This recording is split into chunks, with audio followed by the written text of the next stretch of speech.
ગોંડલમાં ઘમાસાણ મુદ્દે અત્યારના મોટા સમાચાર પ્રાપ્ત થઈ રહ્યા છે। બંને પક્ષના કેટલાક લોકોની સામે ગોંડલ પોલીસે ફરિયાદ નોંધી છે।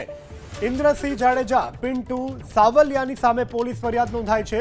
પુષ્પરાજ વાળા અને લકીરાજસિંહની સામે પણ ફરિયાદ નોંધાઈ છે। નિલેશ ચાવડા અજાણ્યા શખ્સોની સામે ફરિયાદ। તમામ શખ્સો પર કારમાં તોડફોડનો આરોપ છે। આ ફરિયાદના આધારે કેટલાક શખ્સોને પોલીસે ઝડપી પાડ્યા છે। ગણેશ જાડેજાના સમર્થકે પણ નોંધાવી પોલીસ ફરિયાદ। બ્રેઝા કારના ચાલક વિરુદ્ધ ગણેશના સમર્થકની ફરિયાદ। ટોળાની પાસે કાર હંકારી હત્યાનો પ્રયાસ કર્યાના આરોપની સાથે ફરિયાદ દાખલ કરવામાં આવી છે।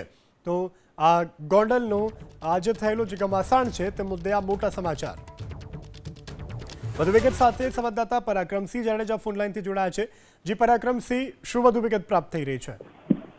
ચોક્કસ વગર ચૂંટણીએ ગોંડલની અંદર આજે સવારથી હાઈ પ્રોફાઇલ જે ડ્રામા જોવા મળ્યો હતો। બંને પક્ષે અત્યારે જે ફરિયાદ નોંધવામાં આવી છે ગોંડલ પોલીસ દ્વારા, અને અનેક મૂંઝવણ બાદ ગોંડલ પોલીસના અધિકારીઓ છે તેમના દ્વારા બપોરથી અત્યાર સુધીની અંદર અનેક રાજકીય ભલામણો બંને પક્ષે આવી હતી।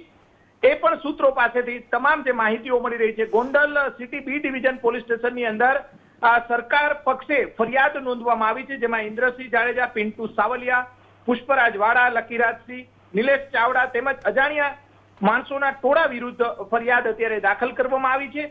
અલ્પેશ કથિરિયાના સમર્થનમાં આવેલી 4 જેટલી કારમાં તોડફોડ કર્યાની ફરિયાદ ખુદ પોલીસ જે છે તે ફરિયાદી બની છે, અને પોલીસ દ્વારા જે ફરિયાદ દાખલ કરવામાં આવી છે, પોલીસે રાયોટિંગ સહિતની કલમો હેઠળ અલગ અલગ કાર્યવાહી કરવામાં આવી છે। બી ડિવિઝન પોલીસે પુષ્પરાજ વાળા અને નિલેશ ચાવડાની અત્યારે ધરપકડ કરી છે। અન્ય આરોપીઓની ધરપકડ કરવામાં આવી છે। હવે બીજી તરફ Gondal city B division police સ્ટેશનની અંદર ગણેશ જાડેજાના જે સમર્થક છે તેમને ફરિયાદ નોંધાવી છે। બ્રેઝા કાર ચાલક વિરુદ્ધ જે ફરિયાદ દાખલ કરવામાં આવી છે, બીએનએસની કલમ 110 મુજબ આ ફરિયાદ દાખલ કરવામાં આવી છે। ચાલક વિરુદ્ધ ટોળું ઊભું હોવા છતાં જાણી જોઈને જે સ્પીડમાં કાર ચલાવી હતી, હત્યાના પ્રયાસ સહિતની કોશિશ હેઠળ ગુનો દાખલ કરવામાં આવ્યો છે। સવારથી ગોંડલ પર સમગ્ર રાજ્યની, રાજ્ય સરકારની, રાજકીય આગેવાનોની, સામાજિક આગેવાનોની, આ તમામ લોકોની નજર હતી, અને આજે બપોર સુધી હાઈ પ્રોફાઇલ ડ્રામા ચાલ્યો અને બપોર બાદ ભલામણોનો દોર શરૂ થયો। સામસામી ફરિયાદ દાખલ કરવામાં આવી છે। પોલીસ અધિકારીઓ પણ મૂંઝવણમાં મુકાયા હતા કે કઈ રીતે આમાં કઈ કઈ કલમો હેઠળ કાર્યવાહી કરવી। અત્યારે બંને પક્ષે સામસામી ફરિયાદ દાખલ કરવામાં આવી છે, અને હાઈ પ્રોફાઇલ ડ્રામા વગર ચૂંટણીએ જે ડ્રામા જે રાજકોટ જિલ્લાના ગોંડલમાં થયો, સમગ્ર સૌરાષ્ટ્રના ગામે ગામ જે એક જ વાત હતી કે આખરે ગોંડલમાં શું થશે।